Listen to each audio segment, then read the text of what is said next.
I think the way that I first became aware of craft was as a child, going with my mother up into the Appalachian Highlands, where there was an old chair maker. And it made me very, very conscious of the quality that went into really deeply traditional crafts. Like, for instance, the fact that the chairs never had a nail in them. And the way they bonded them was not with glue, but was by putting a wet rung into a dry leg, and they would then bond together as the wood dried, so that they ended up being what they called setting chairs. So that you can picture the old boys in their chairs just setting against the house wall. My mom, Eudorah Moore, came from Denver, Colorado. And she was a very independent person, went to Smith College. She wanted to pursue a medical degree, but she met my dad. They moved out to California, ultimately ended up in Pasadena, where she volunteered at the Pasadena Art Museum, what is now the Norton Simon Museum. From there, she embarked on her career in the arts. Pasadena Art Museum was a modern art museum, so there were many advocates for the quote-unquote higher arts. My mom was Curator of Design, and there were people who really didn't like my mom's ideas. But over time, she found her role was as this protagonist for the crafts and the craftspeople. I was putting together an exhibition in 1972 that was called Islands in the Land. And this exhibition was about two parts of the country where tradition, counter to the mainstream, had been maintained. And one of those areas was in Appalachia, where you had the Anglo and the Black traditions, also the European traditions coming into the crafts that were there.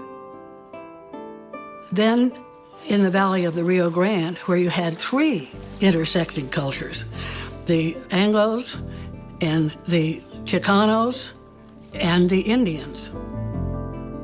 And there are these islands still where craft traditions of a culture had been maintained.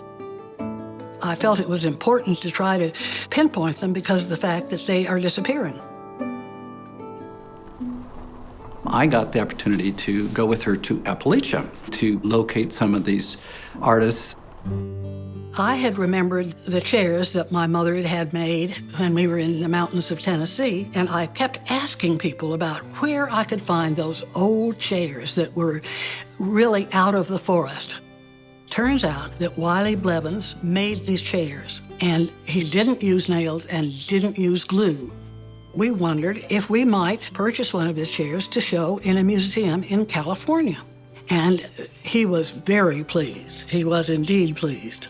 And during that process, he looked over and he saw me, and I had pulled out my Swiss Army knife.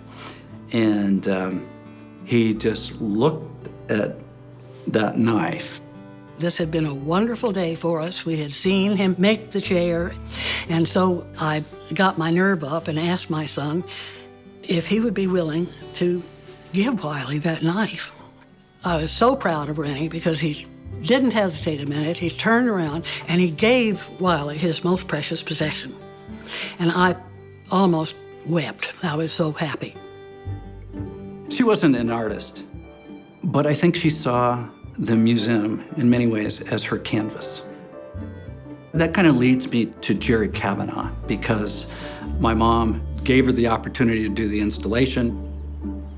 How did your participation come about?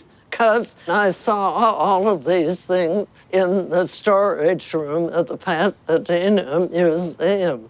And I said, I desperately want to do this. What did she offer to you to make that happen? Nothing. Yeah. Nothing in particular. I wanted to give a sense of place. That is why I chose simple materials. We made the display cases out of the worst kind of pine wood. And at that time, too, cardboard was in the air. I wrapped the walls in cardboard. On the Appalachian side, it was cut like the mountains in Appalachia. On the Rio Grande, it was cut like adobe walls. Cheap material, no one complained.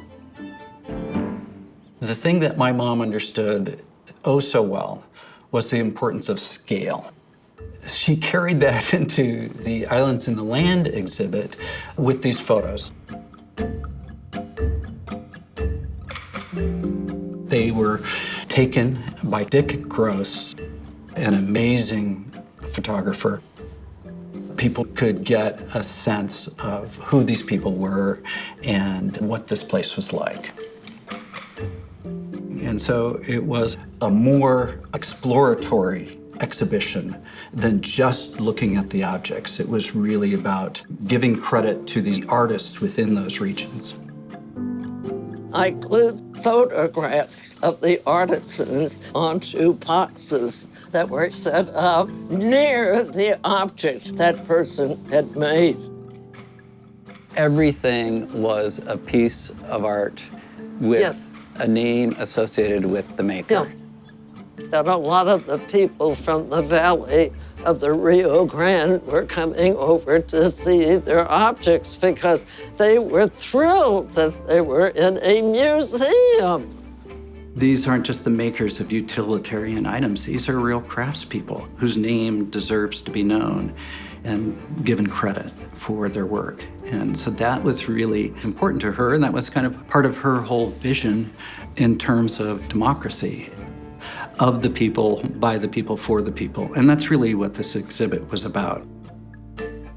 I think the crafts are democratic because of the palpable quality of the crafts. In so many cases, you can actually pick up a pot and feel it and look at it.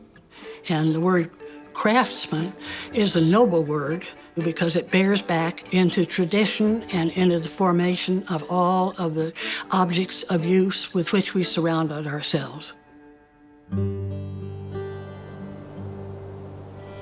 Time passed, and then came a letter from Wiley's niece, and it said, I just wanted to thank you for putting that chair in your show because Wiley died last week.